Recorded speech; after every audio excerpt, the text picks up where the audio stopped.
ஆண்டவரும் அதி சீக்கிரம் வரப்போகிறவருமாகிய இயேசு கிறிஸ்துவின் பரிசுத்தமுள்ள நாமத்தில் உங்கள் யாவரையும் அன்போடு வாழ்த்துகிறேன். ஹல்லேலூயா.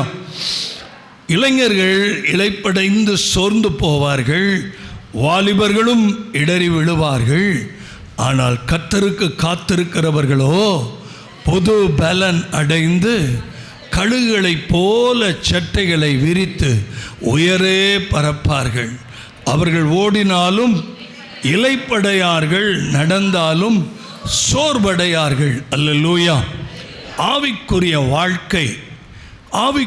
வாழ்க்கையில் வரக்கூடிய பலவீனங்கள், சோர்வுகள், மனத்தளர்வுகள், தடுமாற்றங்கள், ஏமாற்றங்கள், அதே போல் ஆவிக்குரிய வாழ்க்கையில் எழும்ப முடியாமல் நிற்கிற சூழ்நிலைகள், ஆவிக்குரிய வாழ்க்கையில் ஒரு கான்ஸ்டண்ட்டாக நான் தேவனுக்காக நான் எதையும் செய்ய முடியலைங்கிற நிர்பந்தமான நிலைமைகள், கர்த்தருக்காக நான் ஓட விரும்புகிறேன் முடியலை, கர்த்தருக்காக நான் பிரகாசிக்க விரும்புகிறேன் முடியல, சாதிக்க விரும்புகிறேன் முடியல, எழும்ப விரும்புகிறேன் முடியல, கர்த்தருக்காக எதையாவது செய்யணும்னு நினைக்கிறேன், ஆசைப்படுறேன், சரீரத்தில் இடம் இல்லை. இதுகளுக்கெல்லாம் நான் எப்படி ஒரு முற்றுப்புள்ளி வைக்கிறது? ஒரு 10 காரியங்களை இன்றைக்கு உங்கள் ஆவிக்குரிய வளர்ச்சிக்கு சரியான நேரத்தில் சொல்லி முடித்து உங்களை கிருபையான அந்த அபிஷேகத்துக்குள்ளே நடத்த நான் விரும்புகிறேன். அல்லேலூயா.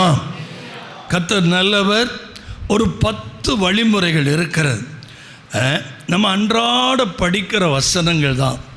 நமக்கு பைபிள் படிக்கும்போது சில நேரங்கள் சில வசனங்கள் திரும்ப திரும்ப திரும்ப திரும்ப நம்முடைய ஆவியில் வந்து மோதிக்கிட்டே இருக்கும் பாருங்கள்.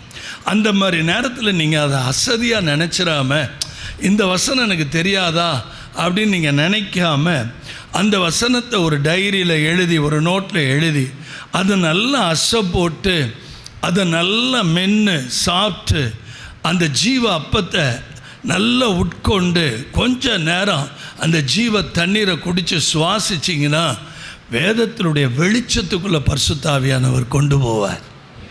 அல்லேலூயா. அதனால தான் பக்தன் சொல்கிறான், எனக்கு அவ்வளவு இன்பம் உமது வேதத்தை நேசிக்கிறவர்களுக்கு மிகுந்த சாதாரண சமாதானம் இல்லை, மிகுந்த சமாதானம். இயேசு கிறிஸ்து சொன்னார், உனக்கு கிடைத்திருக்கிற இந்த நாளிலாகிலும் உன் சமாதானத்துக்கு ஏதுவானவைகளை நீ அறிந்திருப்பாயானால் அது உனக்கு நலமாயிருக்கும், அது உனக்கு நல்லா இருக்கும்னு கர்த்தர் சொன்னார். போகட்டும், ஒரு 10 காரியங்களை ரத்தன சுருக்கமாய் அனுபவ ரீதியாய் அனுபவித்து நான் உங்கள்கிட்ட பேசுகிறேன். அது என் வாழ்க்கையில் அப்பியாசித்து நான் பேசுகிறேன். அதை நீங்கள் நல்லா புரிந்து கொள்ளுங்கள். முதல் காரியம், 2 பேதுருவின் புஸ்தகம் 3ஆம் அதிகாரம், 2 பேதுருவின் புஸ்தகம் 3ஆம் அதிகாரம் 18ஆம் வசனத்தை வாசிக்க கேட்போம். நம்முடைய கர்த்தரும் இரட்சகருமாய் இருக்க இயேசு கிறிஸ்துவின் கிருபையிலும் அவரை அறிகிற அறிவிலும் வளருங்கள். அவருக்கு இப்பொழுதும் என்றென்றைக்கும் மகிமை உண்டாவதாக. ஆமென். அல்லேலூயா. வசனம் சொல்லுகிறது, நாம் ஆவிக்குரிய வாழ்க்கையில் வளர வேண்டும். ஆமென். ஆவிக்குரிய வாழ்க்கையில் எப்படி ஒரு பிறந்த குழந்தை, அப்புறம் குழந்தைக்கு அடுத்து என்ன ஸ்தானம் சொல்கிறோம்? கிட்ஸுன்னு சொல்கிறோம். அதுக்கப்புறம் என்ன சொல்கிறோம்? ஆமாம், படிப்படியாக அந்த குழந்தை எப்படி வளருதோ அதுபோல் ஆவிக்குரிய வாழ்க்கையில் அனுதினமும் நாம் வளரணும். அல்லேலூயா. உங்கள்கிட்ட சில கேள்வி கேட்க நான் ஆசைப்படுறேன். இப்படி நான் என்னை கேட்டதுனால உங்களை கேட்குறேன்.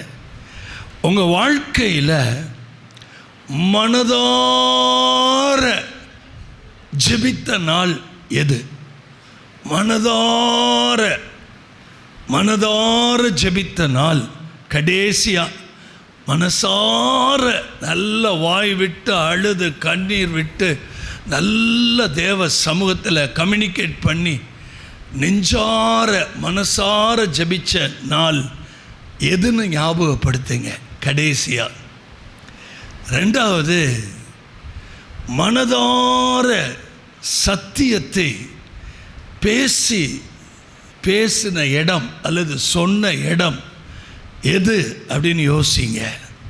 மனசார வார்த்தைகளை, கர்த்தருடைய வார்த்தைகளை மனதார. மூணாவது, உங்கள் வாழ்க்கையினுடைய எதிரிகளை மனதார மன்னித்த அந்த நாள், அந்த ஸ்பாவங்கள் என்னைக்குன்னு யோசிச்சு பாருங்க. இவைகள் எல்லாம் அடுத்த கட்ட நிலைக்கு உங்களை கொண்டு போகுது. ஹல்லேலூயா. இது ஒருவேளை கேட்குறதுக்கு ரொம்ப அற்பமாக இருக்கலாம், ஆனால் இதுதான் பரலோகம் எதிர்பார்க்கிற ரகசியம், பரலோகம் விரும்புகிற காரியம், எதிர்பார்க்கிற காரியம். ரொம்ப முக்கியமான சில காரியங்கள். இயேசு கிறிஸ்துவனுடைய கிருபை, அவரை அறிகிற அறிவில் வளருங்கள். என்னை பார்த்து சில வருஷங்களுக்கு முன்னாடி, பல வருஷம் இருக்கும், ஒரு தாயார், ஒரு நல்ல ஜெபிக்கிற தாயார், ஆனால் இந்த மாதிரி ஒரு ஆவிக்குரிய சபையில் இல்லை, கத்தோலிக்க சபையில் தான் இருந்தாங்க. அவங்க தான் என்னை ஒரு முறை வீட்டுக்கு வந்து அவங்களுக்கு ஜெபிக்க கூப்பிட்டாங்க. நான் ஜெபித்த பிற்பாடு என்னை பார்த்து அவங்க ஒரு கேள்வி கேட்டாங்க. நீ ஆவிக்குரிய நிலையில் எந்த ஸ்தானத்தில் எங்கே நிற்கிற அப்படின்னு சொல்லி கேட்டாங்க. அவங்க கேட்ட கேள்விக்கு என்னால் என்ன செய்ய முடியல. எப்படி ஒரு 28 வருஷத்துக்கு மேலே இருக்கும், பதில் சொல்ல முடியல. சோர்ந்து போனேன். அப்போல்லாம் என் சகோதரனோடு மெடிக்கல் ஷாப்பில் வேலை பார்த்ததுனால, டிரான்ஸ்போர்ட்டில் வேலை பார்த்ததுனால, கிடைக்கிற நேரம் பூரா தேவ சமூகத்தில் உட்காரவும் அழவும் ஜெபிக்கவும். இப்படி ஒரு கேள்வி கேட்டுட்டாங்களே, ஆண்டவரே நான் எந்த ஸ்தானத்தில் இருக்கிறேன், எந்த ஸ்தானத்தில் இருக்கிறேன், எந்த ஸ்தானத்தில் இருக்கிறேன்? இன்றைக்கி இருக்கிற ஆவிக்குரிய சமுதாயத்தில் இந்த காரியங்கள்லாம் அபூர்வமாக இருக்கும். இந்த காரியங்கள்லாம் சொன்ன வேடிக்கையாக இருக்கும், சொன்ன அதை நம்ப முடியாமல் இருக்கும்.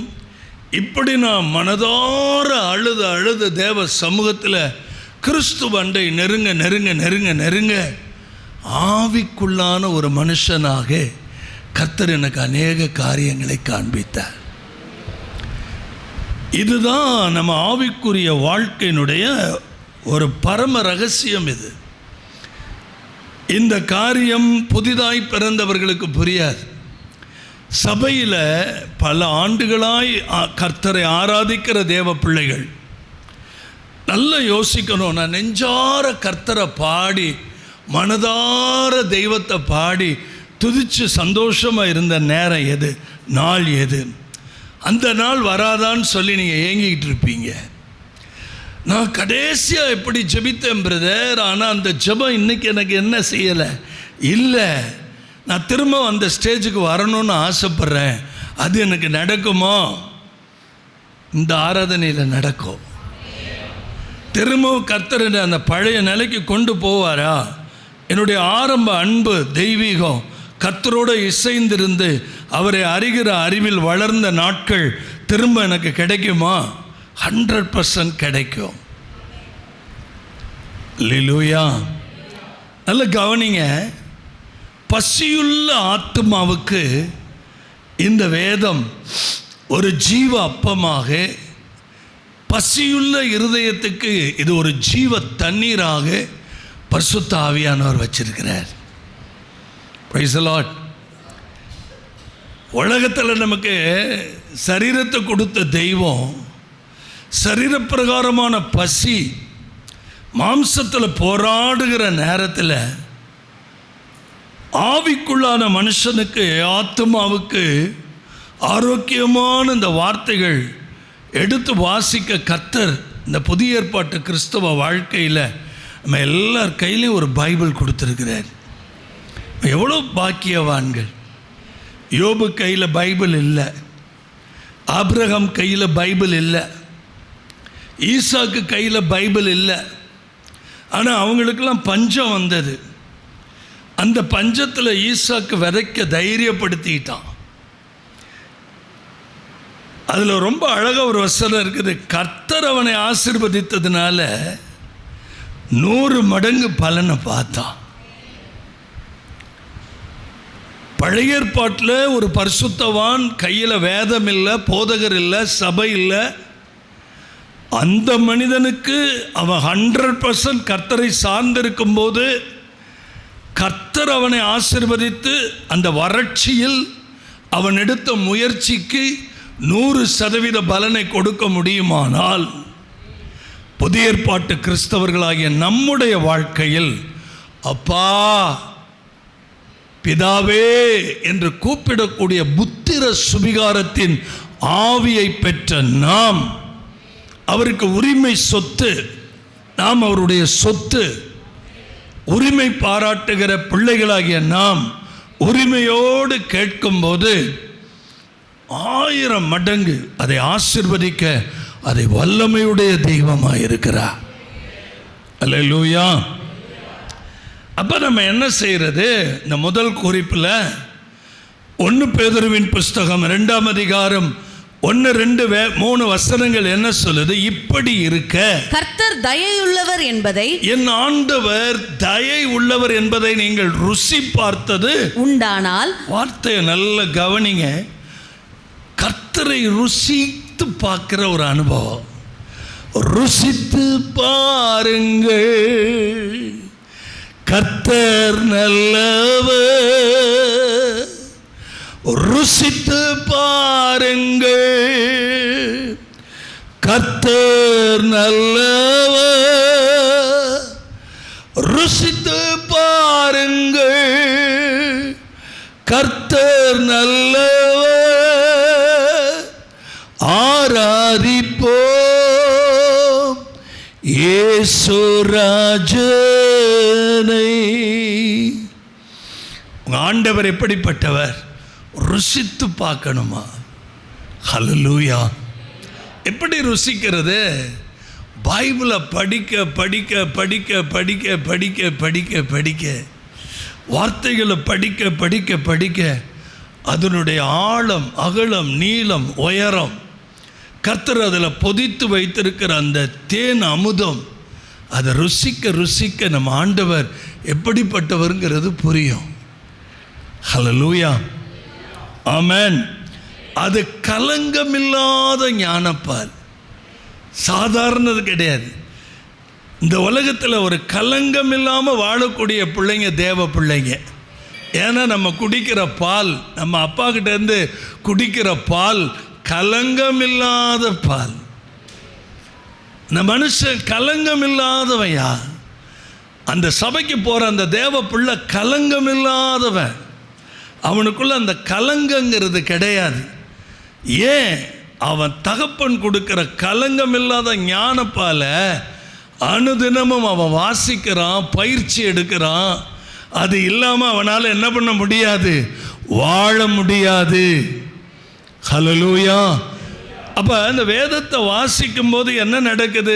சகல துர்க்குணம், இந்த உடம்புக்குள்ள மறைஞ்சு கிடக்கிற சகல துர்க்குணம், சகலவித கபடம், வஞ்சகம், பொறாமை, சகலவித புறம் கூறுதலை பைபிள் படிக்க படிக்க படிக்க படிக்க இதெல்லாம் ஒளியும். ஆமென் சொல்லிடுங்க. இதெல்லாம் என்ன ஆயிரும்? ஒளியும். 100% ஒளியும். 100% ஒளியும். பைபிளை ஒரு முறையாக ஒழுங்காக அதை வைக்க வேண்டிய இடத்துல என்ன செய்யணும்? வைக்கணும். கர்த்தருக்கு ஸ்தோத்திரம். பைபிள் முதல்ல தரையிலே வைக்கக்கூடாது. அது உயிரை பணைய வச்சு ரத்தம் சிந்தி எழுதப்பட்டது. அது பரிசுத்த ஆவியானவர் எழுதி கொடுத்தது. இந்த வார்த்தை இந்த வார்த்தையை கண்களை தெளிவிக்கும், பேதைகளை ஞானியாக மாற்றும். அப்போ இந்த வார்த்தை எழுதப்பட்டு இருக்கிற வார்த்தை இன்றைக்கு இந்த புல்பிட்டில் நின்று பிரசங்கம் பண்ணணும் அப்படின்னு சொன்னால் அது ரேமாவாக கன்வெர்ட் ஆகி எனக்கு வரணும். ஒரு தேவ மனுஷன் பல மணி நேரம் கர்த்தர் சமூகத்தில் காத்திருந்து இன்றைக்கி ஆராதனைக்கு வர்ற மக்களுக்கு ஆண்டவரை ஆரோக்கியமான உபதேசங்கள் கொடுக்கும்படி தேவரீர் என்ன விரும்புகிறீர், என்ன சித்தமாக இருக்கிறீர். அப்போ இந்த ஆராதனை முடிந்து போகும்போது இன்னைக்கு வரைக்கும் ஏறக்குறைய 38 வருஷத்துக்கு மேலே ஓடிட்டுருக்கு நம்ம ஊழியம். சபை முடிந்து வெளியே போகும்போது சொல்லுவாங்க, என்ன எதிர்பார்த்து வந்தோமோ அது அப்படியே ஆப்டாக கர்த்தர் பேசுகிறார் பிரதர். அதான் பரிசுத்த ஆவியானவர். சும்மா ஏதோ நான் வெளியில் போகிறேன், ஒரு வசனம் படிக்கிறேன், வீட்டுக்குள்ளே வர்றேன், ஒரு வசனம் படிக்கிறேன், அப்படி அல்ல. வேத வாசிப்பு அனுதின பிரயாசமாக இருக்க வேண்டும். அது ஒரு ஜீவ நதி, அது ஒரு வற்றாத நதி, ஒரு டீப் ஸ்ப்ரிங். அது ஒரு மனிதனோட பேசும்போது வேத வசனங்கள் வர வர வர வர என்ன ஆகும்னா அந்த இடத்த விட்டு அந்த மனுஷன் நகர மாட்டான். காரணம், அந்த வசன மழையில் அவன் குளிச்சுக்கிட்டு இருப்பான். புரிஞ்சிச்சா? புரிஞ்சிச்சா உங்களுக்கு? இந்த ஃபாஸ்டிங் ப்ரேயர் நீங்கள் கவனிச்சிருப்பீங்க. இந்த ஃபாஸ்டிங் ப்ரேயர் 441வது திறப்பின் வாசலை நீங்கள் பார்த்துருப்பீங்க. இதுலையா 441 தான் நினைக்கிறேன். பிசாசை பற்றி கிட்டத்தட்ட ஒரு 4.5 மணி நேரம் பேசினேன், மனதார பேசினேன். 40 இல்லையா? 440 மனதார நான் விசுவாசிகளுக்கு எல்லாம் ஒரு ப்ரிகாஷன் கொடுத்துருந்தேன்.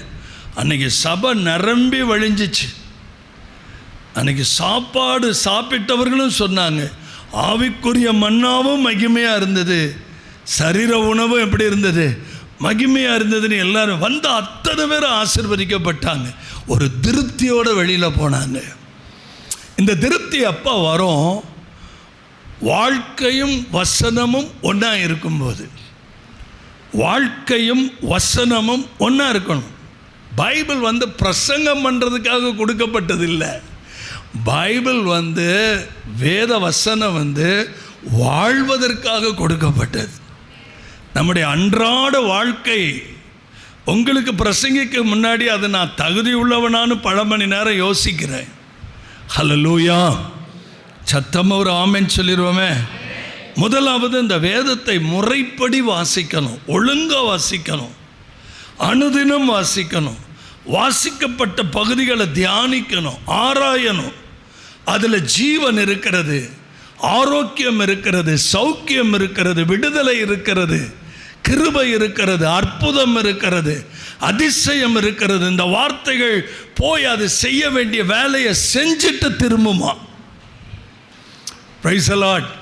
வானத்திலிருந்து பெய்கிற மழை பூமியை நனைத்து விதைக்கிறவனுக்கு விதையையும் புசிக்கிறவனுக்கு ஆகாரத்தையும் கொடுக்கிறது எப்படியோ அப்படியே என்னுடைய வசனம் இருக்கும். வசனம் அப்படி கிரியை செய்யும். தயவு செய்து திருச்சபை மக்கள் நல்ல விளைவிக்கங்க.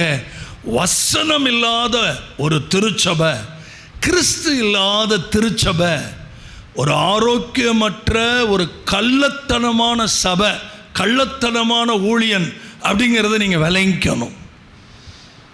நான் அறிவிக்காத ஒரு கிறிஸ்துவை உங்களுக்கு அறிவித்திருப்பார்களோ, வேறொரு கிறிஸ்துவை நீங்கள், வேறொரு சுவிசேஷத்தை நீங்கள் கடைபிடித்து ஓடுவீர்களோ என்று பயப்படுறேன்னு சொல்றார் பவுல். அல்லேலூயா! சத்தமாக ஒரு ஆமென் சொல்லிடுவோம். பரிசுத்த ஆவியானவர் இல்லாத இடம், வசனம் இல்லாத இடம், கிறிஸ்துவை அறிகிற அறிவை போதிக்கிற அனுபவம் இல்லாத இடம் ஒரு கள்ளத்தனமான இடம். இதை நீங்கள் ரொம்ப அழகாக அடையாளம் கண்டுபிடிக்கலாம். நம்ம சபை மக்கள் ஒரு சின்ன கூட்டம் போய் ஒரு கள்ளத்தனமான ஊழியர்கள் நடுவில் மாட்டிக்கிட்டு தவிக்குது. வெளியில் வர முடியல, பாதுகாப்பு இல்லை, அவங்கள காப்பாற்ற முடியல. காரணம் என்ன தெரியுமா? அனுதின வேத வாசிப்பு இல்லாதது, இந்த கலங்கம் இல்லாத ஞானப்பாலை தினமும் புசிக்காதது, குடிக்காதது, இந்த ஜீவ தண்ணீரை பருகாதது. இதனுடைய விளைவு என்ன? நிறைய பேருடைய வாழ்க்கையில் ஆர்டிஃபிஷியலாக நம்ம வாழ்ந்துட்டுருக்குறோம். ஏதோ ஒரு வாழ்க்கை வாழ்ந்துட்டுருக்கோமே தவிர ஒரு ஆவிக்குரிய ஜீவியத்தை முறைப்படுத்தி அழகுபடுத்தி அதை ஒரு கட்டமைப்போட, அது ஒரு நல்ல ஒரு இன்ஃப்ராஸ்ட்ரக்சர், அது ஒரு மாளிகையாக கொண்டு போகிறதுக்கு நம்ம ஆசைப்படவே இல்லை. அல்லேலூயா, சத்தமாக சொல்லுங்க, ஒரு அல்லேலூயா சொல்லுங்க. அப்போ ஒரு சபைக்குள்ளே வந்து 5 வருஷம் ஆயிட்டாலே ஃபுல் மெச்சூரிட்டியாக ஆயிடணும். 5 வருஷம்தான் ஒரு விசுவாசிக்கு. 5 வருஷத்துக்கு அப்புறம் ஒரு நல்ல சீஷனாக மாறி ஆத்தும ஆதாயம் செய்வதிலும், ஊழியம் செய்வதிலும், கர்த்தருக்காக பணிவிடை செய்வதிலும், ஆலயத்துக்குரிய காரியங்களை விசாரிப்பதிலும், ஐக்கியம் வைப்பதிலும் கவனம் செலுத்தணும். அல்லேலூயா, சத்தமாக ஒரு அல்லேலூயா சொல்லிடுறோமா? நல்ல கவனிங்க. பைபிளில் ரொம்ப எளிமையான, இதை படித்தா புரியல பிரதர், இதை படித்தா ரொம்ப கஷ்டமாக இருக்கு பிரதர். உங்களுக்கு ஒரு காரியம் நான் சொல்கிறேன். வேதத்தில் எளிமையான பகுதிகளை எல்லாம் நீங்கள் படிங்க, ரொம்ப சுலபமான பகுதிகள் எல்லாம் படிங்க. உங்கள் இன்ட்ரெஸ்ட், உங்களுக்கு ஆர்வத்தை வளர்த்து கொள்ள சின்ன சின்ன புஸ்தகங்களை எடுத்து முதல்ல படிங்க. முதல்ல யோவானை எடுத்து படிங்க, அப்புறம் நீதிமொழிகள் படிங்க, சங்கீதங்கள் படிங்க, யூதா புத்தகம் படிங்க, இப்படி நிருபங்களை படிங்க, குட்டி குட்டி புத்தகம் எதெல்லாம் படிக்கணும்னு ஆசையாக இருக்கோ அப்படிலாம் படிங்க. சங்கீதங்களை எடுத்து படிங்க. ஒரு கட்டத்தில் அது எங்கே கொண்டு போய் விடும்னா, அந்த ஜீவ தண்ணீர் உங்களுக்குள்ள பொருள ஆரம்பிச்சிருச்சுன்னா அது அலையாய் பாய ஆரம்பிக்கும். அது விடாது உங்களை. ஹல்லேலூயா, நல்ல கரங்களை உயர்த்தி ஒரு அல்லேலூயா சொல்லிடுவோமா? சத்தமாக ஒரு ஆமென் சொல்லிடுவோமா? முடிந்த வரை வசனங்களை மனப்பாடம் பண்ணுங்க. டெய்லி ஒரு 10 வசனம் நோட்டில் எழுதி பழகுங்க. என்ன பிரதர் 1ஆம் கிளாஸ் பிள்ளைக்கு மாதிரி சொல்கிறீங்க? அதில் வெட்கப்பட வேண்டிய அவசியமே இல்லை. டெய்லி ஒரு 10 வசனங்களை எழுதுங்க. வீட்டில் ஒரு 10 வசனம், நான் அதை செய்கிறதுனால சொல்கிறேன். ஒரு 10 வசனங்களை டெய்லி எழுதுகிறேன். டெய்லி ஆவியானவர் பேசுகிற வசனங்களை எல்லாம் எழுதுகிறேன். அதை மெடிடேட் பண்ணுறேன், அதை சொல்லி பார்க்குறேன், அதை இருதயத்தில் ஏற்றுறேன். ஏன்னா ஒரு காலம் வரும், உங்கள் கையில் இருக்கிற வேதம் எல்லாம் பறிக்கப்படும். வேதமே இல்லாமல் நடப்பீங்க. அன்றைக்கி ஆபிரகாம் எப்படி நடந்தாரோ, ஈசாக் எப்படி நடந்தாரோ, யோவான் எப்படி நடந்தாரோ, அப்போ அந்த நாட்களில் நீங்களும் நானும் ஒருவேளை உயிரோடு இருந்தால் எனக்கு தெரிஞ்ச வசனத்தை உங்கள்கிட்ட சொல்வேன், உங்களுக்கு தெரிஞ்சதை என்கிட்ட சொல்வேன். நம்ம எல்லாருமே நடமாடுகிற ஒரு வேதாகமமாக இருக்கணும். நல்ல வலது கையை உயர்த்தி நல்ல சத்தம் போட்டு ஒரு ஆமென் அல்லேலூயா சொல்லுங்களேன். அதனால தான் எஸ்ரா வேதத்தை கற்று தேர்ந்த என்னவா இருந்தார்? ஒரு வேத பாரகர். அதன்படி நடக்கிறதற்கு தன் இருதயத்தை என்ன பண்ணியிருந்தார்? பக்குவப்படுத்தி இருந்தார். தேவ பிள்ளைகள் வேதத்தை படிக்கிறதற்கு, ஆராய்வதற்கு, அறிந்து கொள்வதற்கு இருதயத்தை என்ன பண்ணணும்? பக்குவப்படுத்தணும். ஆமென், பிரைஸ் தி லார்ட். ஆவிக்குரிய உணவு அவசியம், ஆவிக்குரிய ஜீவ தண்ணீர் அவசியம். Praise the Lord. சரி, ரெண்டாவது நம்ம ஆவிக்குரிய வாழ்க்கையில் வளர்ச்சி அடைவதற்கு என்ன செய்வது? ஜெபம். பக்கத்தில் கை கொடுத்து சொல்லுங்க, என்னங்க அது? இதெல்லாம் எங்களுக்கு தெரியாதா பிரதர்? ஜெபம்னா என்ன? ஒரு தகவல் பரிமாற்றம். பக்கத்தில் கை கொடுத்து சொல்லுங்க, அது ஒரு தகவல். எல்லாரும் கொஞ்சம் கவனிங்க. நான் ஒரு கத்தோலிக்க கிறிஸ்தவன். எங்கள் குருவானவர்கள்லாம் எங்களுக்கு என்ன சொல்லி கொடுத்தாங்கன்னா, நம்ம யாருமே ஏசப்பா கிட்ட டைரெக்டாக என்ன பண்ண முடியாது? ஜெபம் பண்ண முடியாது, பேச முடியாது. அப்போ நம்ம எதை கேட்டாலும் மாதா கிட்ட போய் எங்களுக்காக மாதாவே நீங்கள் என்ன பண்ணுங்க, வேண்டிக் கொள்ளுங்கன்னு சொல்லணும்னு சொல்லி டைரக்ஷன் எல்லாம் திருப்பி விட்டு நம்ம சின்ன பிள்ளையிலிருந்து குருடர்களாகவே வளர்த்தாங்க. காலங்கள் உருண்டோடினது. நம்முடைய வாழ்க்கையை இயேசு சந்தித்த முதல் முறையா அப்பா பிதாவே ஏசப்பா அப்படி கூப்பிட்டு பரலோகத்தை பார்த்து ஜெபிக்கும் போது என்ன நடந்திருக்கும் நீங்கள் நினைக்கிறீங்க? பரலோகத்தில் அந்த சந்தோஷத்தை நீங்கள் இன்னைக்கு அனுபவிச்சதை கொஞ்சம் அப்படியே வெளியில் கொண்டு வாங்க. நீங்கள் தேவனிடத்தில் நேரடியாக பேசி ஜெபிக்க பழகின அந்த மகிழ்ச்சி இன்னைக்கு நடைமுறையில் இருக்கான்னு பாருங்க. ஹல்லேலூயா. அந்த சந்தோஷம் இருந்தால் உங்கள் ஜெபத்தில் மிகப்பெரிய மேன்மையை நீங்கள் பார்ப்பீங்க. ஜெபத்துக்கு நோன்னு சொன்னாலும் பதில் தான், எஸ்ன்னு சொன்னாலும் பதில் தான், காத்திருன்னு சொன்னாலும் பதில் தான். ஆக மொத்தம் நம்ம ஜெபங்கள் கேட்கப்படுகிறது. அவர் ஜெபத்தை கேட்கிறவர். அல்லேலூயா. எந்த நேரத்தில் வேணாலும் ஜெபிக்கலாம், எங்கே வேணும்னாலும் ஜெபிக்கலாம். ஒருவேளை நான் ஒரு லாயர் பிரதர், எனக்கு ரொம்ப டைட் ஷெட்யூல்டு பிரதர், நான் ஒரு அரசாங்க வக்கீலாக இருக்கிறேன், காலையில் பிள்ளைங்களை பள்ளிக்கூடம் அனுப்பணும் பிரதர், நான் போய் கிட்டத்தட்ட ஒரு 12 மணி நேரம் நான் கோர்ட்டில் வேலை செய்யணும். என்ன செய்ய? Very simple, very simple.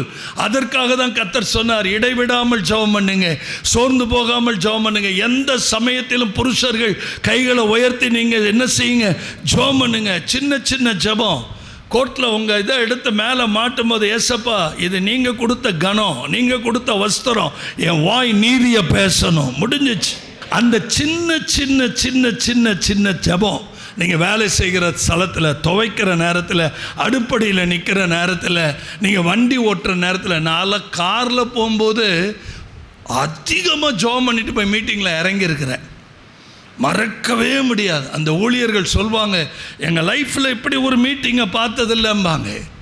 கர்த்தருடைய பரிசுத்த நாம மகிமைப்படுவதாக. அல்லேலூயா. சத்தமாக ஒரு அல்லேலூயா சொல்லுங்க. சந்தோஷமா, ஆசையா அப்பதான் ஜெபிக்கலாம்னு குடும்பமாக கணவன் மனைவி பிள்ளைகள் எல்லாரும் சேர்ந்து முழங்கால் போட்டு தேவ சமூகத்தில் ஒரு பாட்டு பாடுவீங்க. ஒருத்தன் கதவை தட்டி சாருமா, அல்லேலூயா. சலனப்படாதீங்க. ஆமென். உள்ளுக்குள்ள அப்பதான் பிள்ளைங்க அட்டென்ஷன்ல இருந்த பிள்ளைங்க அங்கிட்டு இங்கிட்டு ஓட ஆரம்பிச்சிடும். ஒரு பிள்ளை படுக்கும். சோர்ந்து போயிடாதீங்க. Praise the Lord. நான் சொல்கிறது நீங்கள் நல்லா கவனிப்பீங்கன்னு நம்புகிறேன். நீங்கள் ஜபிக்கணும் அப்படின்னு நினைக்கிற நேரங்களில் எல்லாம் வரக்கூடியதான டிஸ்டர்பன்ஸ், அந்த டிஸ்டர்பன்ஸ் எல்லாம் நல்ல கவனிங்க. ஒரு நாளும் நீங்கள் அதை பொருட்படுத்தாமல் உங்கள் ஜபத்தை தொடருங்க. ஹல்லேலூயா. எரிச்சல் அடையாதீங்க, கோபப்பட்டுறாதீங்க. Praise the Lord. அது உங்கள் வாழ்க்கையில் ஒரு பெரிய ஜெயத்தை கொண்டு வரும். அல்லேலூயா. சாத்தான் போராடுவான், விடமாட்டான். நீங்கள் ஜெபித்தா என்ன நடக்குன்னு அவனுக்கு தெரியும். நீங்கள் ஜெபித்தா ஆரோக்கியம் அடைஞ்சிருவீங்க, நீங்கள் ஜெபித்தா பலன் அடைஞ்சிருவீங்க, நீங்கள் ஜெபித்தா உங்கள் கைகள்லாம் ஸ்ட்ரென்தன் ஆயிரும், நீங்கள் ஜெபித்தா கர்த்தருக்காக சாதிக்க ஆரம்பிச்சிருவீங்க. நீங்கள் ஜெபித்தா நீங்கள் என்ன பண்ணிடுவீங்க? உங்கள் பிள்ளைகள் மேலே கோபப்படாமல், எரிச்சல் அடையாமல் குடும்பத்துக்குள்ளே சமாதானம் வந்துடும். நீங்கள் ஜெபித்தா சூழ்நிலை மாறும், குழப்பங்கள் மாறும், தடுமாற்றங்கள் மாறும், ஏமாற்றங்கள் மாறும். கர்த்தர் வழியை திறப்பார். தேவ சமூகம் உங்களுக்காக பெரிய காரியங்களை செய்யுங்கிறது பிசாசுக்கு தெரியும். சத்தமா ஒரு ஆமென். அல்லேலூயா.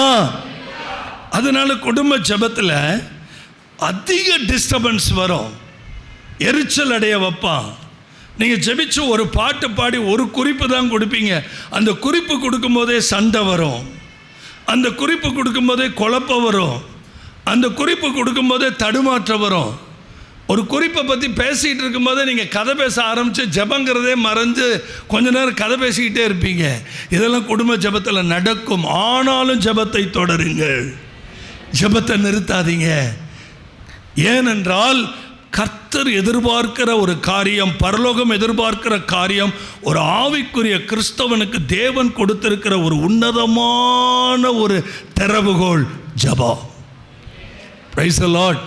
நல்ல கைகளை உயர்த்தி சத்தமாக ஒரு ஆமென் சொல்லுங்க. என்னுடைய இளம் பிராயத்தில் திருமணமான நாட்களில் குழந்தைங்க இந்த எபி நல்ல ஆவியில் நிறைஞ்சு ஜெபிச்சுட்டு இருக்கும்போது கழுத்தில் பிடிச்சி கழுத்து மேலே ஏறி தொங்கிட்டு இருப்பான். பாப்பா ராத்திரில் நான் ஜெபம் பண்ணும்போது கையை பிடிச்சிக்கிட்டு அப்படியே கடைக்குட்டியும் அப்படி தான்.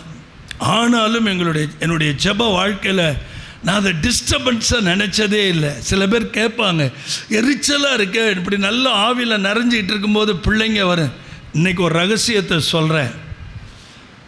இது நம்முடைய முட்டாள்தனமான காரியம். நீங்கள் நல்ல ஆவிக்குள்ளாக ஜெபிக்கும் போது உங்கள் பிள்ளைங்க உங்கள் தோள் மேலே உங்கள் உடம்பு மேலே தொங்கி விளையாடும்போது உங்களுக்குள்ளே இருக்கிற அந்த எரிகிற நெருப்பு, அந்த அக்கினி உங்கள் பிள்ளைகளுக்குள்ளே நிரம்பி வழியுது. அதான் மேனிஃபெஸ்டேஷன், ப்ரேயர் மேனிஃபெஸ்டேஷன். தயவு செய்து அதை நீங்கள் அற்பமாக நினச்சிடாதீங்க. உங்கள் பிள்ளைகளுக்குள்ள அது கொழுந்து விட்டு எரிய ஆரம்பிக்கும். சத்தம் போட்டு ஒரு அல்லேலூயா சொல்லுங்க பார்க்கலாம். அது உங்கள் பிள்ளைகளை அனலாக்கும், உங்கள் பிள்ளைகளை வைராக்கியமாக்கும், உங்கள் பிள்ளைகளை பாதுகாக்கும். நிறைவு எது, குறைவு எது? நிறைவு வசனம், குறைவு சின்ன சின்ன காரியங்கள், அதெல்லாம் வெளியில் போயிடும். Praise the Lord. அதனால் எந்த சமயத்திலும் ஆண்டவருடைய பிள்ளைகள் கைகளை உயர்த்தி என்ன பண்ணணும்? ஜெபம் பண்ணணும். வெட்கப்படவே கூடாது, வெட்கப்படவே கூடாது. ரோட்டில் எத்தனை முறை என்னை வண்டியை மறித்து, அண்ணே அண்ணே அண்ணே அண்ணே எக்ஸாம் எழுத போகிறேன், நல்ல வேலைண்ணே உங்களை பார்க்கலான்னு நினச்சேன், ரோட்லேயே பார்த்துட்டு அண்ணே ஜெபம் பண்ணுங்கண்ணே. எந்த சமயத்திலும், பக்கத்தில் கை கொடுத்து சொல்லுங்கள், எந்த சமயத்திலும் எந்த சூழ்நிலையிலும் வெட்கப்படாமல் கூச்சப்படாமல் தைரியமாய் பரிசுத்தமான கைகளை உயர்த்தி தைரியமாக நம்ம ஜெபிக்கணும். அல்லேலூயா. ஒன்றும் இல்லை, நீங்கள் போய் ஒரு பால் வாங்க போகிறீங்க, 1/2 லிட்டர் பால் கொடுங்க அப்படின்னு கேட்குறீங்க. அந்த பால்காரமாக உங்களை பார்த்த உடனே உங்கள் முகத்தில் இருக்கிற ஏசப்பாவுடைய பிரசன்னத்தை நம்ம பார்க்குது. பார்த்துட்டு அது சொல்லுது, அம்மா தாயே, உன்னை பார்த்தா தெய்வ பயமுள்ள பிள்ளை மாதிரி இருக்கிற, எனக்கு ஒரு ஜெபம் பண்ணுன்னு சொல்லுது. நீங்கள் பக்கத்தில் இருக்கிற ஒரு 50 பேரை பால் வாங்குறவங்கள பார்த்துக்கிட்டு வெட்கப்பட்டுக்கிட்டு பயந்துக்கிட்டு நீங்கள் போயிட்டீங்கன்னா, அதுதான் அந்த அம்மாவுடைய கடைசி நேரமாக இருந்து மரித்திருந்தால் எவ்வளவு துக்கப்படுவீங்க. இந்த 50 பேரை பார்க்காதீங்க. இந்த 50 பேருக்கு முன்னாடி இந்த அம்மா வெட்கப்படாமல் எனக்கு ஜெபம் பண்ணுங்கன்னு சொன்னிச்சு பாருங்க. இதுதான் உங்களுக்கு ஓப்பன் கேட். ஆத்துமாக்களை ஆதாயம் பண்ணுகிறவன் ஞானமுள்ளவன். நீங்கள் அந்த நேரத்தில் கைகளை உயர்த்தி அந்த அம்மாவுக்கு ஒரு சின்ன ஜெபம் பண்ணினீங்கன்னா இந்த 50 பேரும் உணர்வடைவான். நம்ம நிறைய நேரங்களில் நிறைய விஷயங்களை அண்டர்ஸ்டாண்ட் பண்ணலை. அதுதான் தேவனை அறிகிற அறிவு, அதுதான் தேவன் கொடுக்கிற ஞானம், அதுதான் தேவன் கொடுக்கிற கிருபை. அவரை அறிகிற அறிவில் வளர்றது. 3வது காரியம் என்ன சொன்ன? காரியம் என்ன சொன்ன? அவரை அறிகிற அறிவு, வேதத்தை அறிகிற அறிவில் என்ன பண்ணணும்? வளரணும். 2வது என்ன சொன்ன? நல்ல எந்த இடத்துல கைகளை உயர்த்தி என்ன பண்ணணும்? ஜெபம் பண்ணணும். 3வது 100% பரிசுத்த ஆவியானவரையே நீங்கள் சார்ந்து கொள்ளணும். பக்கத்தில் கை கொடுத்து சொல்லுங்கள், யாரை சார்ந்து கொள்ளணும்?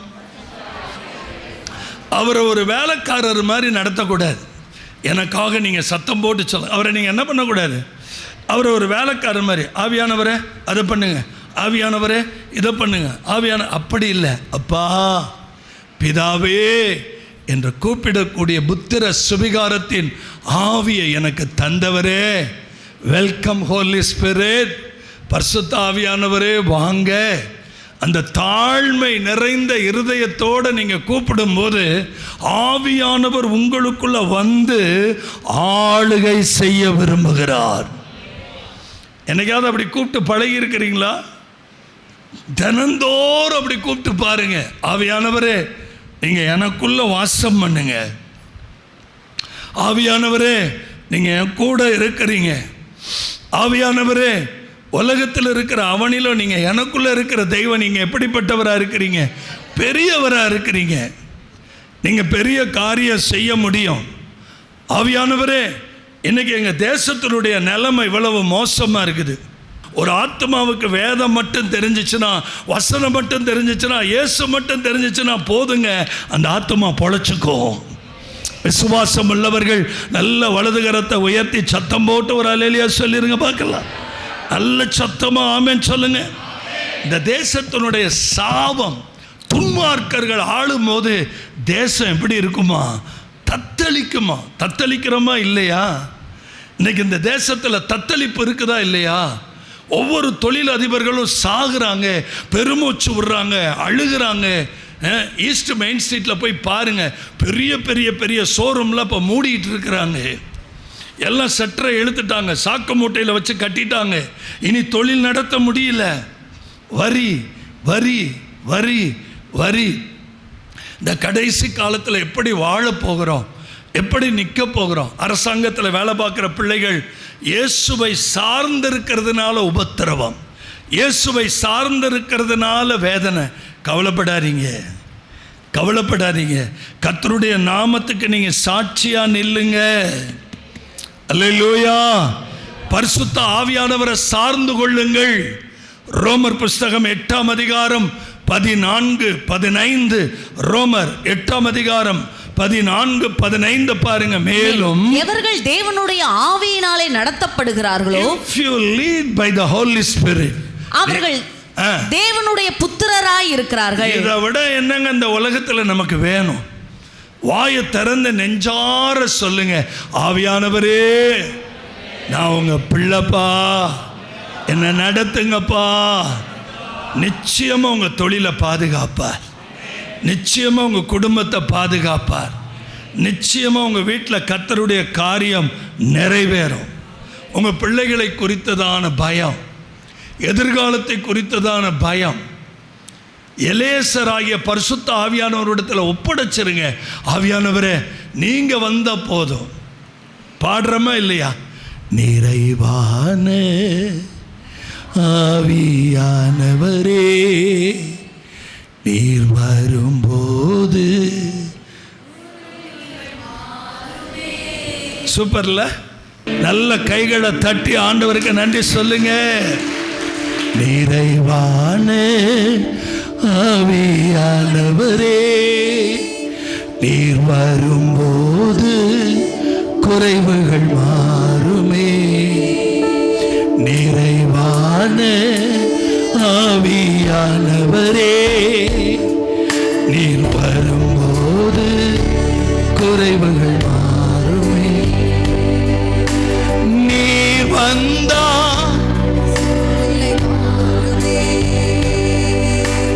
முடியாததும் சாத்தியமாகுமே. நீர் வந்தா சந்தோஷமா முடியாததும் சாத்தியமாகுமே. நிறைவே நீர் வாருமே, நிறைவே நீர் வேண்டுமே, நிறைவே நீர் போதுமே. ஆவியானவரே நிறைவே நீர் வாருமே, நிறைவே நீர் வேண்டுமே, நிறைவே நீர் போதுமே. ஆவியானவரே. நல்ல கரங்களை தட்டி அல்லேலூயா. என்னைக்குமே அப்பா பிள்ளைங்கிற உறவு அதை முறிக்கவே முடியாது. சொல்லுங்க, பிசாச எனக்கும் ஆண்டவருக்குள்ள உறவை உன்னால என்ன பண்ண முடியாது? முறிக்கவே முடியாது, பறிக்கவும் முடியாது. எவர்கள் தேவனுடைய ஆவியினாலே அவர்கள் தேவனுடைய புத்திரராய் இருக்கிறார்கள். 15ஆம் வசனம் பாருங்க. அந்தபடி எனக்காக நீங்க எல்லாரும் வாயை திறந்து, நீங்க இனிமே அடிமைத்தனத்தின் ஆவியை அப்பா பிதாவே கொஞ்சம் கூப்பிடுங்க, எல்லாம் வாயை திறந்து. இன்னொரு முறை நல்ல உங்க ஜெபத்தில் இந்த வார்த்தையை நீங்க அடிக்கடி பயன்படுத்தணும். இந்த அப்பா பிதாவேன்னு கூப்பிட்டீங்கன்னா எங்கே கிடந்தாலும் ஓடி வந்துடுவார். ஒருவேளை ஓசூரில் இருந்தால் கூட ஓடி வந்துடுவார், இல்லை பாம்பேயில் இருந்தால் கூட ஓடி வந்து என் பிள்ளையா என் மகனேன்னு வந்து கட்டி பிடிச்சிடுவார். இந்த அப்பா பிதாவுக்கு இணையான வார்த்தை எதுவுமே இல்லை. அப்பா பிதாவே என்று கூப்பிடக்கூடிய புத்திர சுவிகாரம். நான் அவருடைய பிள்ளை. Praise the Lord. கர்த்தருக்கு ஸ்தோத்திரம். நீ யாரை சார்ந்து நிற்கணும்? சத்தம் போட்டு சொல்லுங்க, யாரை சார்ந்து நிற்கணும்? மொத்தம் 3 காரியம் சொல்லியிருக்கிறேன். முதல் காரியம் என்ன? வேத வசனம், அந்த அறிவிலேயே நீங்கள் நிற்கணும். 2வது, 3வது 4வது ரொம்ப ரொம்ப ரொம்ப ரொம்ப முக்கியம், சபை கூடி வருவதை விட்டு விடாதீங்க. ஆவிக்குரிய வளர்ச்சியில் ரொம்ப முக்கியம். ஆவிக்குரிய வாழ்க்கையில் நீங்கள் வளர்ச்சி அடைவதற்கு ஐக்கியம் ரொம்ப முக்கியம். பக்கத்தில் கை கொடுத்து சொல்லுங்கள், ஆவிக்குரிய வாழ்க்கையில் நான் வளர்வதற்கு எது ரொம்ப ரொம்ப முக்கியம்? எபிரேயர் 10ஆம் அதிகாரம் 25வது வசனத்தை படிங்க. சபை கூடி வருதலை, சபை கூடி வருதலை சிலர் விட்டு விடுகிறது போல. இப்ப நான் படிக்கிற மாதிரி எல்லாரும் நான் அந்த படிக்கிற வசனம் சரியா இருக்கான்னு பாருங்க. எல்லாரும் இந்த வசனத்தை பாருங்க. சபை கூடி வருதலை சிலர் விட்டு விட்டு இன்டர்நெட் மூலமாக வீட்டில் உட்கார்ந்து ஆராதித்தால் போதுமே என்று சொல்வதை போல, யூடியூப்பிலே ஆராதனை பார்த்து கொண்டு ஆராதனைக்கு போய்விட்டேன் என்ற திருப்தி அடைவதை விட கட்டாயம் வசனத்தின்படி சபை கூடி வரணும். இது தேவ சித்தம், தேவ விருப்பம். அதுதான் பூரணம். நீங்கள் ஆன்லைனில் வந்து பூரணம் அடைய முடியாது. சபை கூடி வருதலை சிலர் விட்டு விடுகிறது போல நாமும் விட்டு விடாமல் ஒருவருக்கு ஒருவர் புத்தி சொல்ல கடவோ. பக்கத்தில் கை கொடுத்து சொல்லுங்க, என்ன சொல்லணுமா? என்ன சொல்லணுமா? நாளானது சமீபத்து வருகிறது, எவ்வளவாய் பார்க்கிறீர்களோ அவ்வளவாய் என்ன பண்ணணுமா? புத்தி சொல்ல வேண்டும். சிஸ்டர், என்ன சிஸ்டர் சர்ச்சுக்கு வராமல் இருக்கிறீங்க? இது தப்பு சிஸ்டர். பிரதர், என்ன சர்ச்சுக்கு வராமல் இருக்கிறீங்க? ஐக்கியப்படணும் பிரதர். ஐக்கியம் இல்லாத வாழ்க்கை ஆபத்து. அல்லேலூயா.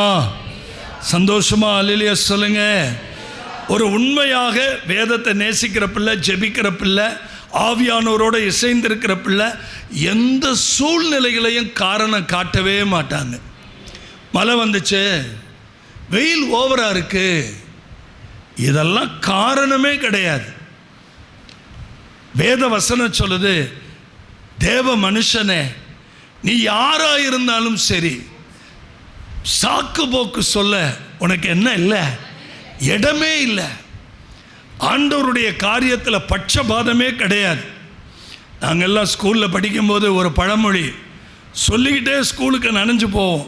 எங்கள் புஸ்தகமெல்லாம் நனைஞ்சிரும். இப்போ மாதிரி உங்களுக்கு ஸ்டைலாக தாய் தாப்பன் பேக் வாங்கி கொடுக்குறாங்க, இப்படி மாட்டிக்கிறீங்க. அதுவும் பார்த்திங்கன்னா நெல்லு மூட்டை மாதிரி தான் இருக்குது, தூக்கிட்டு போகிறீங்க, பாவமாக தான் இருக்குது. ஆனால் நாங்கள்லாம் கையில் பிடிச்சிட்டு போவோம். மழை பெய்யும், பயங்கர மழை பெய்யும், புஸ்தகமெல்லாம் நனைஞ்சிரும். ஒரே ஆட்டம்தான் ரோட்டில். அதுலேயும் அடாது மழை பெய்தாலும் விடாது பள்ளிக்கூடம் நடக்கும். இப்போல்லாம் உங்களுக்கு மழை பெஞ்சால் லீவ் விட்டுறாங்கல்ல, அப்போல்லாம் லீவ் விட மாட்டாங்க. அப்போல்லாம் வானிலை அறிக்கை சொல்லவே ஆள் கிடையாது. அப்போல்லாம் ரேடியா தான். அல்லேலூயா. ரெண்டாவது அவன் சொல்லுவான், அவன் சொல்கிறது எதுவுமே நடக்காது. அப்போ கையை உயர்த்தி சத்தம் போட்டு ஒரு அல்லேலூயா சொல்லிடுங்க பார்க்கலாம். இப்போ லீவுனா கரெக்டாக ஸ்கூல் முன்னாடியே என்ன பண்ணிடுறான், லீவ் விட்டுறான். பக்கத்தில் கை கொடுத்து சொல்லுங்க, சபை கூடி வருதில்ல சிலர் விட்டு விடுகிறது போல நாமும் என்ன பண்ணிடக்கூடாது, நாளானது சமீபத்து வருகிறதை. இப்போ நமக்கு நல்லா தெரியுது இல்லை, நாட்கள் எவ்வளவு சமீபமாக கடைசி காலம்னு நமக்கு நல்லாவே தெரியுது. எவ்வளவு ஜாக்கிரதையாக நம்ம இருக்கணும். ஹல்லேலூயா. 4 காரியம். வேகமாக 5வதுக்கு போகிறேன். சாட்சியுள்ள ஒரு வாழ்க்கை. பக்கத்தில் கை கொடுத்து சொல்லுங்க, என்ன வாழ்க்கை? ரோமர் புஸ்தகம் 8ஆம் அதிகாரம் 16ஆம் வசனம். ரோமர் புஸ்தகம் 8ஆம் அதிகாரம் 16ஆம் வசனத்தை படிங்க. நாம் தேவனுடைய பிள்ளைகளா இருக்கிறோம் என்று ஆவியானவர் தாமே நம்முடைய ஆவியுடனே கூட சாட்சி கொடுக்கிறார். பக்கத்தில் நல்ல கை கொடுத்து நீங்க தேவ பிள்ளைன்னு சத்தம் போட்டு சொல்லுங்க. இப்படி சொல்லும்போது நமக்கு சுருக்குன்னு இருக்கும். உண்மையாகவே நான் தேவ பிள்ளையாக தான் இருக்கிறேன்னா? ஹல்லேலூயா. இன்னொரு முறை நல்ல கை கொடுத்து சொல்லுங்க, நீங்கள் தேவ பிள்ளை. நம்ம தேவ பிள்ளை தானே. நீங்கள் போய் எங்கே சேத்துல புரண்டு விளாண்டுக்கிட்டு கிடந்தாலும் பிரைஸ் தி லார்ட் சொல்லுங்க, நீங்கள் யார் தான்? நான் போய் ஒரு வீட்டுக்கு போனேன், அந்த குழந்தைய அடையாளமே கண்டுபிடிக்க முடியல. தலையிலேருந்து கால் வரைக்கும் அந்த குழந்தை என்ன தான் போட்டு விளாண்டுட்டு இருக்கு, மண்ணை போட்டு விளாண்டுட்டு இருக்கு. ரொம்ப நேரத்துக்கு அப்புறம் தான் அவனை தண்ணியெல்லாம் ஊற்றி பரிசுத்தாவியான ஒரு தண்ணி ஊற்றும் போது தான் அவன் பிள்ளை மாதிரி தெரியுது. அதனால் இந்த உலகத்துக்குள்ளே போகும்போது குப்பையாக தான் மாறிடுறோம். ஆவியானவர் ஊற்றப்படும் போது அந்த தேவ பிள்ளையினுடைய நிருபணம் அப்பப்போ அது வெளிப்பட்டு கொண்டே இருக்கும். பக்கத்தில் சொல்லுங்கள், இந்த உலகம் என்ன கரைப்படுத்துது, இந்த உலகம் என்ன சேதப்படுத்த துடிக்குது, சமுதாயம் என்னை கரைப்படுத்துது. ஆனால் ஆவியானவர் அந்த நிறை உண்மையை நோக்கி நீ பிள்ளை நீ பிள்ளை நீ பிள்ளை நீ பிள்ளைங்கிற அந்த உரிமையை எனக்கு எப்பயுமே கொடுத்துக்கிட்டு தான் இருக்கிறார். நல்ல கையை உயர்த்தி ஒரு ஆமேன், சத்தம் போட்டு ஒரு ஆமேன், இன்னும் சத்தம் ஒரு ஆமேன். இந்த சபை வளர்ச்சி அடையாததுக்கு, இந்த சபை எழும்ப முடியாததுக்கு நிறைய உபத்திரவம், நிறைய பாடுகள். இன்னும் குறிப்பாக சொல்லப்போனால் ஜப்பானில் இருக்கிற வீடு மாதிரி பல முறை சேதமானது. ஆனாலும் கர்த்தர் திரும்ப திரும்ப திரும்ப திரும்ப எடுத்து கட்டிக்கிட்டே வர்றார். பக்கத்தில் கை கொடுத்து சொல்லுங்கள், எத்தனை முறை சேதம் அடைந்தாலும் ஆண்டவர் இதை திரும்ப திரும்ப திரும்ப திரும்ப என்ன பண்ணியிருக்கிறாரு? அல்லேலூயா. உன்னை மறுபடியும் கட்டுவேன், மறுபடியும் கட்டுவேன். கர்த்தர் உன்னை திரும்ப கட்டுகிறவர். நல்ல கரங்களை தட்டி ஆண்டவரை மகிமைப்படுத்து. சத்தம் போட்டு ஒரு ஆமென் சொல்லுங்க. 5 காரியம்தான் உங்கள்கிட்ட பேச முடிஞ்சிச்சு. மணி 11 ஆயிடுச்சு. 6வது காரியம், லவ் ஒன் அனதர்ஸ். ஒருத்தர் மனதார என்ன பண்ணுங்க? பக்கத்தில் கை கொடுத்து சொல்லுங்க, ஒருத்தர் மனதார என்ன பண்ணுங்க? ஊழியத்திலே சபையிலே முக்கியமானது அன்பு தான். ரோமர் புஸ்தகம் 13ஆம் அதிகாரம் 8வது வசனத்தை படிங்க. ரோமர் 13:8. ஒருவரிடத்தில் ஒருவர் அன்பு கூறுகிற கடனே அல்லாமல் நம்ம வாழ்க்கையில் ஒரு கடன் இருக்கணும். அது என்ன கடன்னா, ஒருத்தர் என்ன பண்ணணும்? அன்பு கூறணும். அல்லேலூயா. அன்பு கூற வேண்டும், கடனே அல்லாமல் ஒன்றிலும் ஒருவனுக்கும் கடன்படாதிருங்கள். பிறனிடத்தில் அன்பு கூறுகிறவன் நியாயப்பிரமாணத்தை நிறைவேற்றுகிறான். எவ்வளோ டேஞ்சர் பாருங்க. நம்ம கடன் வாங்கிட்டாவே என்ன ஆயிடுறோம்? அடிமை ஆயிடுறோம். ஆகையினால் அன்பு கூற வேண்டிய கடன் அல்லாமல் வேறு கடனில் மாட்டிராதீங்க. அல்லேலூயா. 7வது, கீழ்ப்படிதல் உள்ள வாழ்க்கை, ஒபீடியன்ஸ். பக்கத்தில் கை கொடுத்து சொல்லுங்க, என்ன வாழ்க்கை? சத்தம் போட்டு சொல்லுங்க. எல்லாரும் என்ன பாருங்க, அப்பா நீங்கள் எங்களுடைய எஜமான், நாங்கள்லாம் உம்முடைய பணிவிடைக்காரர்கள், வேலைக்காரர்கள். உம்முடைய வசனத்தின்படி நாங்கள் கீழ்ப்படுகிறோம். ஆமென். அவர் உங்களுக்கு என்ன சொல்கிறாரோ அதன்படி செய்யுங்கள். இந்த வார்த்தையை சொன்னது யாரு? மரியாள் நல்ல வார்த்தையை சொல்லிட்டு போனாங்க, இயேசுவை காட்டினாங்க. அவர் உங்களுக்கு என்ன சொல்கிறாரோ, இவங்க என்ன பண்ணிட்டாங்க? அந்த வார்த்தையை விட்டுட்டு அந்த அம்மாவை பிடிச்சிக்கிட்டாங்க. அவர் உங்களுக்கு என்ன சொல்கிறாரோ அதன்படி செய்யுங்க. அதான் கீழ்ப்படிதல். வசனத்தின்படி வாழ பிரயாசப்படுங்க. Praise the Lord. அப்படி தானே இருக்குது யோவான் சுவிசேஷத்தில் பாருங்கள், 2ஆம் அதிகாரம். கர்த்தருக்கு ஸ்தோத்திரம். சீக்கிரமாக எடுத்து எனக்காக படிங்க. அவருடைய தாய் வேலைக்காரரை நோக்கி, 5வது வசனம், அவர் உங்களுக்கு என்ன சொல்லுகிறாரோ அதன்படி செய்யுங்கள் என்றார். பக்கத்தில் கை கொடுத்து சொல்லுங்க, எசப்பா நீங்கள் எங்கள் எஜமான், நாங்கள் உங்கள் வேலைக்காரங்க. நீங்கள் என்ன சொல்கிறீங்களோ அதுக்கு நாங்கள் கீழ்ப்படுகிறோம். இதை மட்டும் நம்ம இப்படி அனுதினமும் சொன்னோன்னா இந்த 6வது காரியம் நம்ம ஆவிக்குரிய வாழ்க்கை வளர்ந்துக்கிட்டே போகும். 7வது காரியம் மன்னிச்சோம். 8வது காரியம் சோதனையை மேற்கொள்ளுதல். பக்கத்தில் கை கொடுத்து சொல்லுங்க. ஒரே ஒரு நிமிஷம் என்னை கவனிக்கிறீங்களா? சோதனையில் விட்டு கொடுத்துட்டீங்கன்னா பாவத்தில் விழுந்துருவீங்க. சோதனையை மேற்கொண்டுட்டீங்கன்னா ஜெயம் எடுப்பீங்க. நான் சொல்கிற மாதிரி நீங்கள் சத்தம் போட்டு சொல்லுங்க. சோதனையில் விட்டு கொடுத்துட்டீங்கன்னா எங்கே போய் விழுந்துருவீங்க? பாவத்தில் போய் விழுந்துருவீங்க. ஆனால் சோதனையை மேற்கொண்டீங்கன்னா ஜெயம் எடுப்பீங்க. அல்லேலூயா. அப்போ நீங்கள் என்ன பண்ணணும்? இங்கே இருங்க. Very simple, very simple. இந்த கல்லுகள் என்ன பண்ணுங்க? 3 சோதனை. மத்தேயு 4, லூக்கா 4. உடனே கல் அப்பமாகும்படி சொன்னவன இயேசு சொன்ன ஒரே வார்த்தையை தான் பயன்படுத்தினார். மனுஷன் அப்பத்தினால் மாத்திரம் அல்ல, தேவனுடைய வாயிலிருந்து புறப்படுகிற ஒன்று சொன்னாரா. ரெண்டாவது, இயேசுவையே தூக்கிக்கிட்டு எங்கே போயிட்டான்? தேவாலயத்து உப்புரிகையில் கொண்டு போய் வச்சு, நீர் தாழ என்ன பண்ணும்? அவரால் குதிக்க முடியாதா? அப்படி குதிச்சா தூதர்கள் வரமாட்டாங்களா? 100% வருவாங்க. ஆனாலும் இயேசு நமக்காக கற்றுக் கொடுத்த ஒரு பாடம் என்ன கற்றுக் கொடுத்தார்? உன் தேவனாகிய கர்த்தரை என்ன பண்ணாத. நிறைய நேரங்களில் நம்ம பரீட்சை பார்க்குறான், நீங்கள் அந்த பரீட்சையில் ஜெயிக்கணும். அல்லேலூயா. லஞ்சம் வாங்குற அதிகாரிகள் உங்களை சூழ்ந்து நிற்பாங்க, இதெல்லாம் பாவம் இல்லைன்னு சொல்லுவாங்க. அந்த இடத்துல நீங்கள் தேவ பிள்ளைங்கிறத நிரூபிக்கணும். அது கர்த்தர் உங்களுக்கு ஆயத்தப்படுத்தின நேரம். அது சத்தம் போட்டு ஒரு ஆமென். இது மத்தேயு 4:5-6 படிக்கிறோம். மூணாவது, உயர்ந்த மலையின் மேலே கொண்டு போய் நிப்பாட்டி என்ன பண்ணுறான்?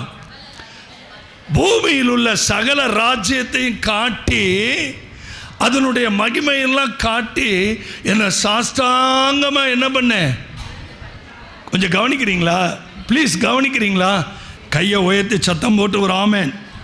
ஏன்னா ஏசப்பாவுக்கு 3 சோதனை வந்து அவரை ஜெயிக்க முடியாமல் ஓடிட்டான். இப்போ கவனிக்கிறீங்களா? நமக்கு பலவிதமான சோதனை. யாக்கோப்பு நிருபம் 1ஆம் அதிகாரம் 2-3 வசனங்களை அவ்வளோதான் முடிக்க போகிறேன், சீக்கிரம் படிங்க பார்க்கலாம். யாக்கோப்பு 1ஆம் அதிகாரம் 2-3. என் சகோதரரே, நீங்கள் பலவிதமான சோதனைகளில் அகப்படும் போது, பக்கத்தில் கை கொடுத்து சொல்லுங்க, ஒரு சோதனை இல்லை, 2 சோதனை இல்லை, எத்தனை சோதனை? பலவிதமான சோதனை. நீங்கள் பலவிதமான சோதனைகளில் அகப்படும் போது உங்கள் விசுவாசத்தின் பரீட்சையானது, எனக்கு இன்னைக்கு ஒரு டெஸ்ட், அது ஃபெய்த் டெஸ்ட், விசுவாசத்தின் பரீட்சையானது பொறுமையை உண்டாக்கும் என்று அறிந்து அதை மிகுந்த சந்தோஷமாக எண்ணுங்கள். வலது கையை உயர்த்தி ஒரு ஆமென். எனக்கு வர்ற சோதனை, எனக்கு வர்ற கஷ்டம், எனக்கு வர்ற நெருக்கம், எனக்கு வர்ற பாடுகள், அதெல்லாம் எனக்கு விசுவாசத்துக்கு வைக்கக்கூடிய பரீட்சை. அந்த பரீட்சையில் நான் ஜெயம் எடுப்பேன். கையை உயர்த்தி ஒரு ஆமென். 9வது காரியம், அவ்வளோதான் முடிக்க போகிறேன் நான், 1 நிமிஷம். 9வது காரியம், முழு கிறிஸ்தவனாய் உங்களை நிரூபித்து காட்டுங்கள். பக்கத்தில் கை கொடுத்து சொல்லுங்கள், எந்த இடத்திலும். முதல்லலாம் என்னை கேட்டால், ரட்சிக்கப்பட்ட புதுசில், ஊழியத்துக்கு வந்த புதுசில் பாஸ்டர்னு சொல்ல ரொம்ப பயப்படுவேன். சமுதாயத்தில் எல்லாரும் என்னை பார்த்த விதம் வேற. அதனால் பிரதர் என்ன பண்ணுறீங்க, கடையை பார்த்துக்கிட்டு இருக்கிறீங்களா, டிரான்ஸ்போர்ட்டா அப்படின்னு கேட்டால், நான் ஊழியம் செய்கிறேன்னு வாயை திறந்து சொல்ல எனக்கு என்ன இல்லை, தைரியம் இல்லை.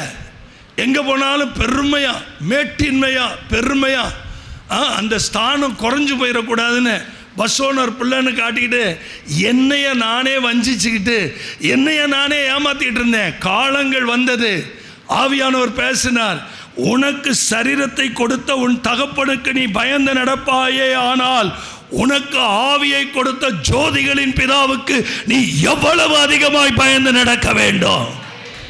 ஆவியானவர் கேட்டார், உனக்கு பரிசுத்த ஆவியை கொடுத்த தகப்பனுக்கு நீ எவ்வளவு பயப்படணும், உனக்கு ஏன் அந்த பயம் இல்லை? அதுக்கப்புறம் தான் நான் இப்போ தைரியமாக சொல்ல ஆரம்பித்தேன், நான் கர்த்தருடைய வேலைக்காரன், I am the servant of God.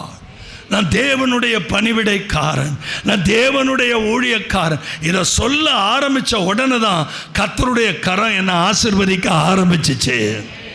கைகளை உயர்த்தி சத்தமா பக்கத்தில் கை கொடுத்து சொல்லுங்க, முழு கிறிஸ்தவன் என்பதை நிரூபிப்பேன். மத்தேயு 22ஆம் அதிகாரம் 35-40 வரைக்கும் வேகமா படிங்க. மத்தேயு 22:35-40. அவர்களில் நியாயசாஸ்திரி ஒருவன் அவரை சோதிக்கும்படி, போதகரே, நியாயப்பிரமாணத்தில் எந்த கற்பனை பிரதானமானது என்று கேட்டான். இயேசு அவனை நோக்கி, உன் தேவனாகிய கர்த்தரிடத்தில் உன் முழு இருதயத்தோடும். என் ஆண்டவர் மேல நான் எப்படி இருப்பேன்? முழு இருதயம். அறகுறை இருதயம்லாம் இல்ல, முழு இருதயம், முழு ஆத்மா, முழு மனதோட அன்பு கூறுவேன். இது முதலாம் பிரதான கற்பனை. இதற்கு ஒப்பாய் இருக்கிற இரண்டாம் கற்பனை என்னவென்றால், உன்னிடத்தில் நீ அன்பு கூறுவது போல பிறனிடத்திலும் அன்பு கூறுவாயாக என்பதே. பக்கத்தில் கை கொடுத்து சொல்லுங்க, எந்த இடத்திலும் எந்த சூழ்நிலையிலும் நான் கிறிஸ்தவன் என்று சொல்வதற்கு, நான் கிறிஸ்துவின் உடையவன் என்று சொல்வதற்கு வெட்கப்படவே மாட்டேன். கைகளை உயர்த்தி ஒரு ஆமென். 1 தெசலோனிக்கர் 1:9 என்ன சொல்லுது? 1 தெசலோனிக்கர் 1:9 ஏனெனில் அவர்கள் தாமே எங்களை குறித்து உங்களிடத்தில் நாங்கள் அடைந்த பிரவேசம் இன்னதென்பதையும் ஜீவனுள்ள மெய்யான தேவனுக்கு ஊழியம் செய்வதற்கு நீங்கள் விக்கிரகங்களை விட்டு தேவனிடத்திற்கு மனம் திரும்பினதையும், அவர் மரித்தோரிலிருந்து எழும்பினவரும் இனி வருகிற கோபாக்கினை நின்று நம்மை நீங்களாக்கி ரட்சிக்கிறவருமாயிருக்கிற அவருடைய குமாரனாகிய இயேசு பரலோகத்திலிருந்து வருவதை, செகண்ட் கம்மிங், அவரை எதிர்பார்த்து கொண்டிருக்கிறேன். என் ஆண்டவர் வரப்போகிறார், அவரை நான் எதிர்பார்த்து கொண்டிருக்கிறேன். எந்த சூழ்நிலையிலும் நான் கிறிஸ்தவன் என்று அறிவிக்க ஒரு நாள் வெட்கப்பட மாட்டேன். கடைசி பாயிண்ட், உங்க சூழ்நிலையை கண்டு பயந்து கீழே விழுந்துடாம உங்க சூழ்நிலைக்கு மேல நடங்க. பக்கத்தில் கை கொடுத்து சொல்லுங்க, என் சூழ்நிலையை பார்த்து பயந்துடாம என் சூழ்நிலைக்கு மேலே என்ன பண்ண போறேன் சொல்லுங்க, சத்தம் போட்டு சொல்லுங்க. இங்க பாருங்க, தேவன் என்னை வந்து புதுக்கோட்டையில் வச்சிருக்கிறாருன்னா, எனக்கு தேவன் வச்சிருக்கிற இடம் புதுக்கோட்டை தான். பிரதர், நீங்க புதுக்கோட்டையில் இருக்கிற வரைக்கும் வளர முடியாது. ஏன் வளர முடியாது? நீங்க பிறந்த ஊர், தீர்க்கதரிசிக்கு அந்த ஊர்ல மரியாதை இருக்காது. பரவாயில்ல, கர்த்தர் எனக்கு இந்த ஊர்ல தான் ஊழியம் கொடுத்திருக்கிறார். ஹல்லேலூயா. என்னை யாருமே விலைக்கு என்ன பண்ண முடியாது, என்னை விலைக்கு வாங்கவும் முடியாது, விலை பேசவும் முடியாது. நான் எதுக்கு ஆசைப்படுறவனும் கிடையாது, எந்த பணத்துக்கு பின்னாடி ஓடுறவனும் கிடையாது. அல்லேலூயா. சத்தம் போட்டு ஒரு ஆமென். இப்போ நீங்கள் பக்கத்தில் சொல்லுங்கள், சூழ்நிலைக்கு கீழே இல்லை, சூழ்நிலைக்கு மேலே நடங்க. பிரதர், எங்களுக்கு அதுக்கு ஒரு வசனம் சொல்லுங்க. கொலேசியர் 3:24 படிங்க. கொலேசியர் 3:24. எதை செய்தாலும் அதை மனுஷர்களுக்கென்று செய்யாமல் அப்படி சொல்லுங்க, கர்த்தருக்கென்று மனப்பூர்வமாய் செய்யுங்கள். அப்படி சொல்லுங்க. பக்கத்தில் கை கொடுத்துருங்க. நான் யாருக்காக செய்கிறேன்? நீங்க தைரியமா வீட்டை விட்டு பைபிள் எடுத்துட்டு வரும்போது, நான் யாருக்காக? இயேசுவுக்காக. நான் வாழ்கிற வாழ்க்கை யாருக்காக? இயேசுவுக்காக. எதை செய்தாலும் அதை மனுஷர்களுக்கென்று. நான் மனுஷனுக்குன்னு செஞ்சேன்னா ஏமாந்து போயிடுவேன். அதை நான் யாருக்காக செய்கிறேன்? கர்த்தருக்கென்று மனப்பூர்வமாய் செய்கிறேன். இன்னொரு வசனம் தரவா? பிலிப்பியர் 4:11-12 படிங்க. பிலிப்பியர் 4:11-12 படிங்க. என் குறைச்சலினால் நான் இப்படி சொல்லுகிறது இல்லை. எனக்கு சாப்பாடு இருந்தாலும் சரி இல்லைனாலும் சரி, என் பிள்ளைங்களை படிக்க வைக்கிறதுக்கு பணம் இருந்தாலும் சரி இல்லைனாலும் சரி, என் குறைச்சல்னால நான் இப்படி சொல்றது இல்லை. ஏனெனில் எந்த நிலைமையில் இருந்தாலும் மன ரம்யமாய் இருக்க கற்றுக்கொண்டேன். ஒரு ஆவிக்குரிய பிள்ளைக்கு தேவை மன ரம்யம், ரம்யம், ரம்யம், ரம்யம், ரம்யம். பக்கத்தில் கை கொடுத்து சொல்லுங்க, ஒரு ஆவிக்குரிய தேவ பிள்ளைக்கு தேவை, ஒரு ஆவிக்குரிய தேவ பிள்ளைக்கு தேவை மன ரம்யம், மன ரம்யம், மன ரம்யம். சத்தம் போட்டு சொல்லுங்க. எல்லாரும் எழுப்பி நிற்பீங்களா? பக்கத்தில் கை கொடுத்து சொல்லுங்க, கிறிஸ்தவ வாழ்க்கையில், ஆவிக்குரிய வாழ்க்கையில் நான் வளரணும்னு சொன்னால் எனக்கு ஒரு 10 வழியை ஆவியானவர் உணர்த்துறாரு. முதல் காரியம், நான் வளரும்படி ஞானப்பாலாகிய, என்னாச்சு நீ பாட்டுக்கு சொல்லுடான்ட்டு அப்படியே உட்காந்துருக்கிறீங்க, எழுந்திருக்க மனசு இல்லையா? திருப்பி ஸ்டார்ட் பண்ணவா? பக்கத்தில் கை கொடுத்து சொல்லுங்க. கிறிஸ்தவ வாழ்க்கையில் சத்தம் பத்தலை. கர்த்தருக்கு ஸ்தோத்திரம். கைகளை உயர்த்தி இங்கே இருங்க, நல்ல கவனிங்க. கிறிஸ்தவ வாழ்க்கையில், ஆவிக்குரிய ஜீவியத்தில் நாம் நிலைத்திருக்க, வளர, எழும்ப 10 வழிமுறைகள். அல்லேலூயா. என்ன வழிமுறை? நம்பர் 1, திருவசனமாகிய ஞானப்பாலின் மேல் வாஞ்ச வளரணும். 2வது ஜெபம். 3வது பரிசுத்த ஆவியானவர். 4வது ஐக்கியம், சபை கூடி வருதல் என்ன பண்ணிடக்கூடாது. 5வது சாட்சியுள்ள. 6வது அன்பு.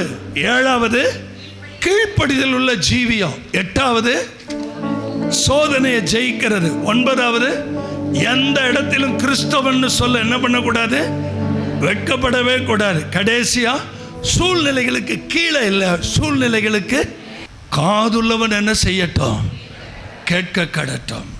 2 கைகளை உயர்த்தி தேவனை பாருங்க. தெரு தெருவா என் இயேசுவின் நாமம் முழங்கணுமே, முழங்கணுமே. தெரு தெருவா இயேசுவின் நாமம் முழங்கணுமே, முழங்கணுமே. தேவா கதறுகிறே, தேசத்தின் மேல் மனம் இறங்கும். தேவா கதறுகிறே, தேசத்தின் மேல் மனம் இறங்கும். எழுப்புதல் என் சத்தமா காணவே. எழுப்புதல் இந்தியாவில் என் கண்கள் காணவே. தேவா கதறுகிறே, தேசத்திலே மனம் இறங்கும். தேவா கதறுகிறே, தேசத்திலே மனம் இறங்கும். எழுப்புதல் என் இந்தியாவில் என் கண்கள் காணவே. எழுப்புதல். ஆமே.